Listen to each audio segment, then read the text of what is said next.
Hello বন্ধুরা, welcome to simple cooking with Moumita. আজকের recipe একটি কোরিয়ান রেসিপি, যেটার নাম হলো কর্ন ডগ।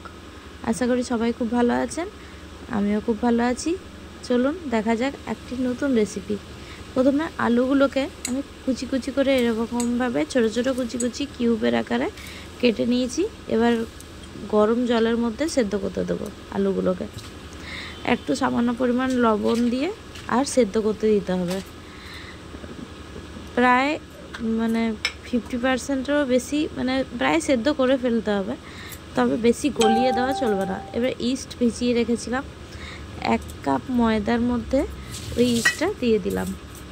1.5 চামচের মতো ইস্ট ভিজিয়েছিলাম, আর একটু বেকিং সোডা দিয়ে দিলাম 1 চামচের মতো। এবার ভালোভাবে মিশিয়ে নিচ্ছি মিশ্রণটাকে। এটাই হচ্ছে মাস্ট, জরুরি মিশ্রণ, যে মিশ্রণটা দ্বারা এই রেসিপিটি তৈরি হবে। তো এটার ঘনত্বটা আপনাদেরকে আমি দেখিয়ে দিচ্ছি কেমন হবে।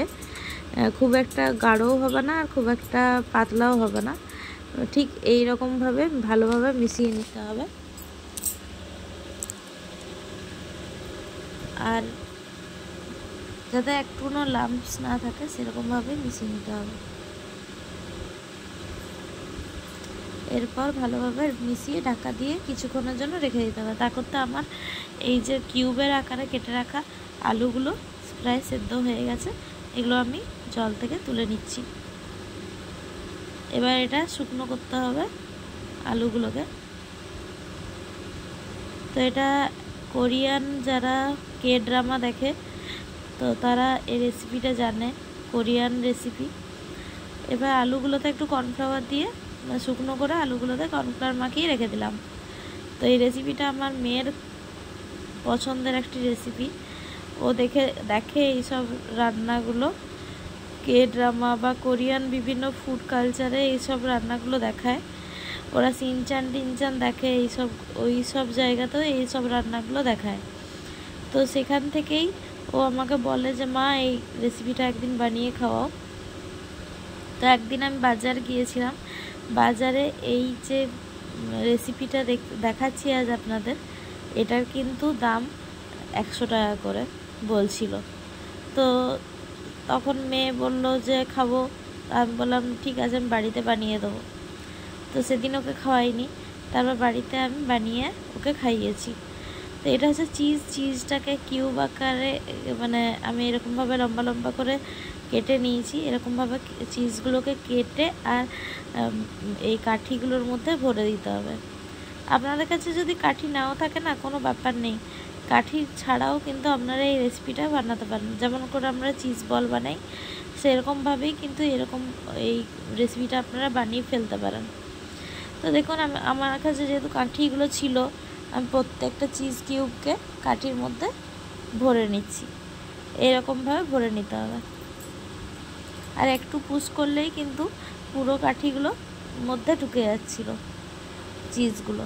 চিজটা আমার করা হয়ে গেছে। এরপর এই দেখুন, ওই মিশ্রণটাকে আমি একটা গ্লাসের মধ্যে ঢেলে নিয়েছি। গ্লাসের মধ্যে ঢেলে নিলে খুব সুবিধা হয়, এই জন্য আমি গ্লাসের মধ্যে ঢেলেছি। এরপর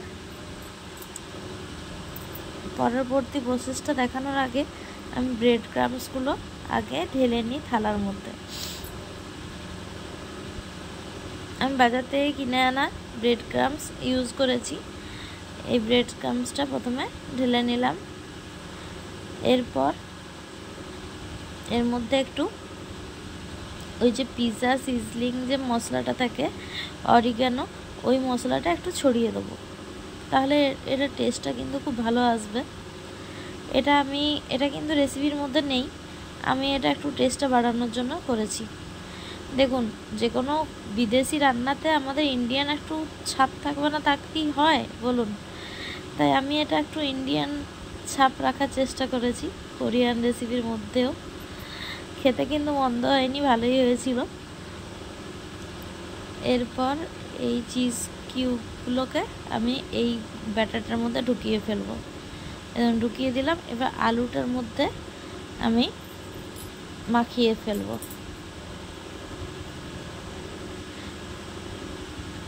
এটা একটু করাটা একটু টাফ, আলুটাকে এটার মধ্যে ইনসার্ট করাটা।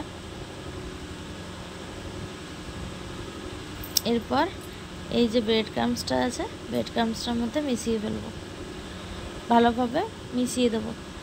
আমি এটা দুবার করে কোট করেছি, আপনারা চাইলে একবার করেও কোট করে করতে পারেন। আমি আরেকবার ব্যাটারটায় ডুবিয়ে আবার একবার ব্রেড ক্রাম্বসে ডুবিয়ে দিয়েছি, মানে মাখিয়েছি। ডবল করে করলে জিনিসটা বেশ মজবুত হয়।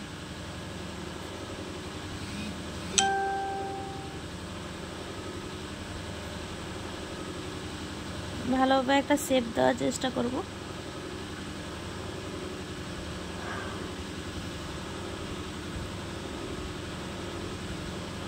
কড়াইয়ে তেল গরম করে নিচ্ছি।